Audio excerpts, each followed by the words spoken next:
Allahul kafi rabbunal kafi qasadnal kafi wajadnal kafi likulli kafi kafanal kafi wa ni'mal kafi alhamdulillah.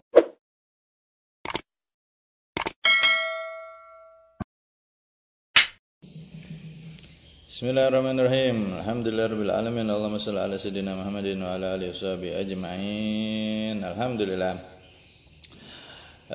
Semoga kita semua senantiasa mendapatkan tambahan hidayah dari Allah Subhanahu wa taala, karena tambahan ilmu tanpa hidayah yang ada akan jauh dari Allah Subhanahu wa taala. Naudzubillah. Menanggapi kabar diskusi antara Syekh Mahdi Rojai dengan Imaduddin yang di-framing oleh media-media pro Imaduddin, seakan-akan Imaduddin itu dalilnya masih di atas angin, mengalahkan Syekh Mahdi Ar-Rojai, pakar nasab internasional. Maka pertama kita lihat itu ya senyum-senyum, pengen ketawa gitu. Syekh Mahdi Ar-Rojai ini, beliau pakar nasab internasional sudah puluhan tahun, dan dia belajar nasab, punya guru. Ibarat orang tuh kuliah, benar-benar kuliah, dia lulus, punya karangan kitab Al-Muqibun, itu tebal kitabnya, berapa juz itu.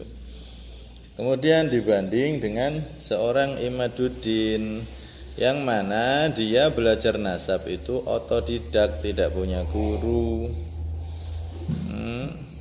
Jadi ini kalau dianggap diskusi yang luar biasa, diskusi yang sangat hebat, diskusi yang patut dinanti-nanti, itu sama sekali tidak tepat. Nah, kalau memang itu akan terjadi pertemuan antara Imaduddin dan Syekh Mahdi Ar-Rojai, itu tidak lebih seorang orang tua mengingatkan anaknya yang bikin gaduh, ingatkan anaknya, ibarat seperti itu. Ada orang tua yang ingatkan anak kecil yang bikin gaduh, mau dinasihati, kalau masih bandel ya mau dicewer gitu. Bukan berarti diskusi yang saling tukar ilmu. Nanti Syekh Mahdi Rojai akan ngambil ilmu dari Imaduddin, Imaduddin juga akan ngambil ilmu dari Syekh Mahdi Rojai. Bukan seperti itu, bukan seorang pakar sama pakar, ini beda jauh. Jadi ini tidak ubahnya seperti itu. Ada anak kecil yang lagi seneng-senengnya main, dinasihati, mau dicewer, mau diarahkan, begitu. Karena Imaduddin ini kan memakai kitab Syajarah Mubarakah yang ditahqiq oleh Syekh Mahdi Ar-Rojai, yang mana Syekh Mahdi Ar-Rojai ini, beliau dalam kitabnya mengakui Imam Ubaidillah bin Ahmad Al-Muhajir adalah keturunan Rasulullah, mengisbat. Padahal beliau yang menemukan yang mentahqiq kitab Syajarah Mubarakah, tapi tetap mengakui Imam Ubaidillah. Nah, di lain sisi Imaduddin yang cuman sekedar baca aja, modal baca, tidak punya sanad guru keilmuan nasab, malah punya kesimpulan yang menabrak Syekh Mahdi Ar-Rojai. Nah, ini namanya kan ngawur. Syekh Mahdi Ar-Rojai pakar nasab ditabrak sama Imaduddin berdasarkan kitab Syajarah Mubarakah. Lebih hebatnya lagi, yang ditabrak oleh Imaduddin ini bukan Syekh Mahdi Ar-Rojai saja. Semua pakar nasab dari abad yang dulu, bahkan termasuk sekaliber Ibnu Hajar, As-Sakhawi, Az-Zabidi, yang nasabah semua itu, ahli nasab semua itu seakan-akan semua ditabrak, disalahkan. Kenapa salah? Karena para imam-imam itu sudah wafat dan tidak tahu ada data baru yang baru ketemu 26 tahun yang lalu, yaitu kitab Syajarah Mubarakah. Kitab Syajarah Mubarakah ini adalah pijakan utama Imaduddin untuk menyalahkan semua data para imam. Ya, dia pikir seperti itu. Ini data baru ketemu 26 tahun, sedangkan para imam sudah wafat. Mereka nggak tahu kalau Ustadz Ba'alawi itu adalah batal nasabnya. Sekarang kan begitu. Nah, ternyata kalau kita lihat, kitab Syajarah Mubarakah ini kitab yang sangat rancu. Kitab yang sangat rancu, sangat palsu, bukan 1000%, 1.000.000% palsu. Dan kepalsuan kitab ini sudah kita bahas. Di antaranya pertama ada kalimat Shahibuz Zaman. Ketika membahas Imam Hasan Al-Askari ada kalimat Shahibuz Zaman. Shahibuz Zaman ini berarti mengakui Imam Mahdi sudah lahir. Dan ini tidak mungkin Imam Ar-Razi punya akidah seperti itu. Jadi ini saja sudah cukup. Shahibuz Zaman itu matan, bukan jumlah i'tiradiyah atau jumlah mu'taridah yang setelahnya itu ajalallahu farojahu syarif. Kalau itu oke, kita anggap jumlah mu'taridah oke lah. Itu pun ya nggak tepat juga, kitab kok ditambah-tambahi padahal bukan karangannya, kan begitu. Dulu kitab Abnul Imam seperti itu, ada tambahan, ada ini nggak diterima, itu kitab palsu. Sedangkan ini bukan tambahan. Shahibuz Zaman ini kalimat al-awwalu Shahibuz Zaman. Imam Hasan Al-Askari punya anak 2 disebutkan di situ di kitab Syajarah Mubarakah. Yang pertama Shahibuz Zaman. Apa mungkin Ar-Razi menyebut Shahibuz Zaman? Ya tidak mungkin lah, beliau Imam Ahlussunnah Jamaah. Ini kerancuan pertama sudah pernah kita bahas. Yang kedua, di situ enggak ada Syekh Abdul Qadir Jailani. Berarti kalau enggak disebutkan enggak ada, begitu. Syekh Abdul Qadir Jailani berarti tokoh fiktif, begitu. Karena tidak ada juga di kitab Syajarah Mubarakah. Padahal tidak mungkin, secara akal tidak masuk akal kalau Syekh Abdul Qadir Jailani kok tidak disebut oleh Syajarah Mubarakah kalau memang karangan Fakhrur Razi. Karena satu wilayah, satu kota. Nomor 2, satu generasi. Maksudnya masih satu zaman. Masih sama-sama hidup, kemungkinan bisa bertemu itu. Karena satu kota, satu zaman, kemudian satu akidah Ahlussunnah wal Jamaah. Kok Imam Ar-Razi enggak menyebutkan? Ya enggak mungkin kalau memang itu karangan Ar-Razi. Kemudian juga manuskrip Syajarah Mubarakah itu ternyata bukan manuskrip asli tapi sudah salinan. Intinya kitab yang dipakai pijakan Imanuddin untuk menabrak semua imam yang telah menetapkan Sadah Ba'alawi keturunan Nabi. Ternyata kitabnya ini adalah kitab yang sangat-sangat rapuh, kitab yang sangat-sangat palsu. Bukan hanya 1000%, kalau menurut saya 1.000.000.000%, kalau perlu ditambahi 1.000.000.000%, kalau perlu sudah enggak terhingga persennya udah.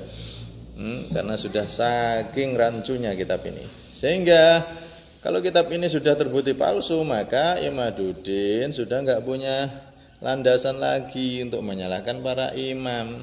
Sebab dalam kaidah disebutkan az-ziyadah minathiqati maqbulah, tambahan dari seorang yang dapat dipercaya itu diterima. Jadi misal dalam ilmu nasab, tambahan orang tokoh yang ada di situ dimasukkan di kitab nasab, yang nambahi adalah ahli nasab, apalagi sekali Ibnu Hajar, maka tambahan beliau diterima karena beliau pakar nasab dan beliau menjangkau data yang mana kita Imaduddin yang semuanya nggak mungkin jangkau data itu. Ya jelaslah, data yang dijangkau oleh Imam Ibnu Hajar, Imam ahli nasab, tentunya pasti yakin lebih luas jangkauannya daripada jangkauan data kita ataupun Imaduddin.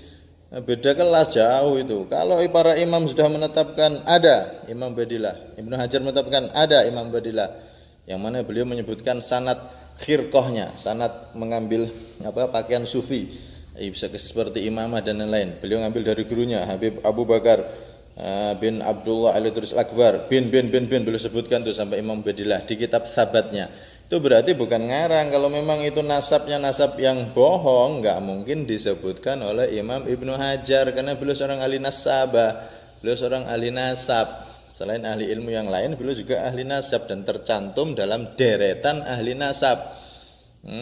Ada itu beliau termasuk ahli nasab. Ya.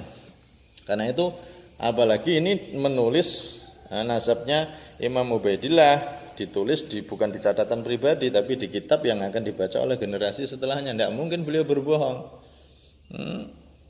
Karena itu Tambahan dari orang yang dapat dipercaya, ahli nasab, masalah nasab ditambah oleh ahli nasab. Masalah fikihnya Imam Syafi'i, kitabnya Al-Um, ditambahi oleh para imam yang lain, Imam Nawawi nambahi, Imam ini nambahi. Mereka kalau memang ahli fikih dan memang diakui ulama mereka ahlinya, maka tambahan-tambahan dari mereka itu diterima. Begitu juga dalam masalah nasab. Ada data yang tidak kita jangkau. Buktinya kalau mau fair-fairan di abad 4, abad 5, abad 6, abad 7, abad 8, abad 9 sampai abad 10 itu tidak ada satupun baik kitab primer ataupun sekunder yang menyebutkan secara jelas bahwasanya Imam Ubaidillah adalah nasabnya batal, enggak ada. Kalau mereka menjawab, bagaimana mau dikatakan batal nasabnya wong orangnya enggak ada? Maka dibalik, bagaimana mungkin para imam ahli nasab di abad setelahnya, abad 9, abad 8 dan setelahnya itu, mereka kok menetapkan Imam Ubaidillah kalau memang tokohnya enggak ada? Kok mereka menetapkan itu? Oh, berarti bukti itu ada datanya, cuman ente yang belum jangkau datanya. Baru ketemu kitab Syajarul Barokah saja sudah menyalahkan beliau para imam. Ini yang jadi masalah.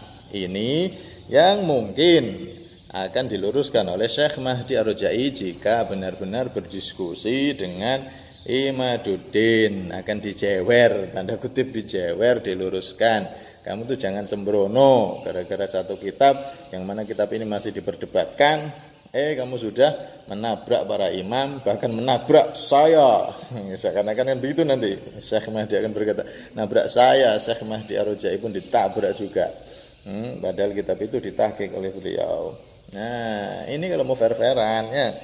Jadi pijakan utama Imaduddin Syajarul Barokah itu sudah benar-benar sangat rapuh, sehingga tidak ada alasan lagi menyalahkan para imam yang sudah menetapkan Sadah Ba'alawi. Dan tidak ada alasan lagi untuk mendebat Syekh Mahdi Ar-Rajai. Kalaupun itu terjadi, sekali lagi ibarat orang tua akan mencewer anak kecil yang bandel dan bikin geger, yang bikin gaduh, dicewer, diluruskan alias dinasihati, atau mungkin diajari nanti ilmu nasab oleh Syekh Mahdi Ar-Rajai biar punya sanad ilmu nasab. Ya lumayan kan sanadnya ke Syekh Mahdi Ar-Rajai walaupun Syiah. Tapi ya semoga setelah itu nanti tobat, nggak asal-asalan menafikan nasabnya orang. Nah, apalagi ini nasab yang berkaitan dengan nasabnya Rasulullah SAW. Para imam sampai 60 kitab lebih sudah dijelaskan oleh Habib Hanif di podcastnya itu. 60 kitab lebih.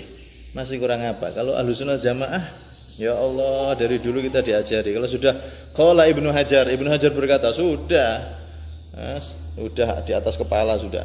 Kalau Imam Az-Zabidi berkata, sudah percaya, beliau yakin gitu, beliau punya data pasti jelas. Apalagi di kitab Az-Zabidi itu ada rekaman itu, qala Al-Ubaidili Hajar Imam Ahmad Al-Muhajir itu ada, manuskripnya ada, yang diingkari oleh Imaduddin. Manuskrip aslinya ada, sudah pernah kita bahas juga itu di video.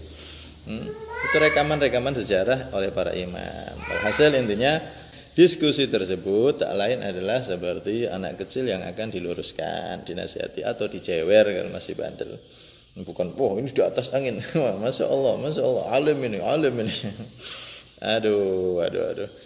La haula wala quwwata illa billahil aliyil azim. Dah cukup, wallahu a'lam bishawab.